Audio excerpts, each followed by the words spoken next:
Welcome sa panibago na namang video dito sa ating Probinsya Merienda Series. Yan! So for today's video, ito ang ating merienda. Ang bugok. Hindi ko alam kung anong tawag sa inyo guys. Yung iba tinatawag ito abnoy.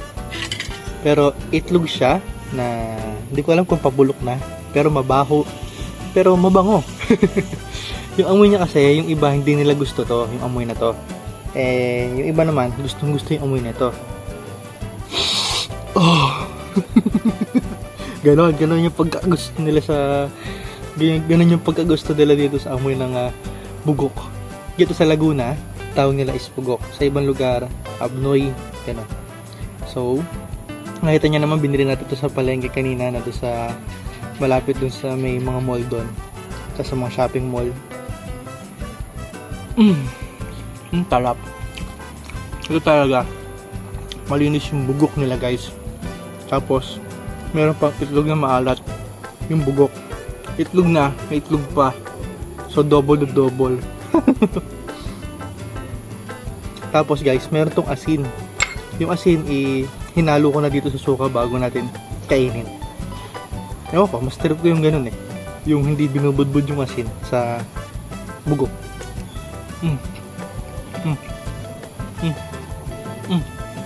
Kaya nga pala ako hindi kumain kanina dun sa palengke. Biglang umambon. Kaya inuwi ko na lang, sabi ko take out na lang.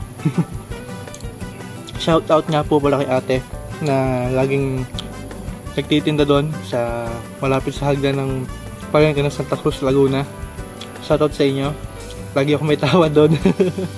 Shout out sa inyo guys. Bugok ni ate. Nalimutan ko kung pangalan niya. Bugok ni ate. Ayan guys, kita niyo yung sili. Grabe. Malinis talaga siya. Malinis. Tapos, mabango. Oh. Amoy suka.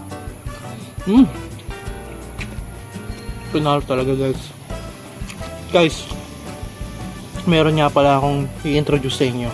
Yung aking bagong negosyo. Yung PK Advertising. Yan. Gagawa kami ng logo, banner, kasi yung mga photo editing, video editing, pwede yan sa PK Advertising. Kung kayang gawin, gagawin natin yan. Mag-message lang kayo, no? Yung description ay nasa comment. Ay, yung link pala ay nasa comment. Tapos yung description ay nandito. Yung link andito. Ulit-ulit na ako. Yun guys, ang ating bagong business ngayon, ano? Ang PK Advertising.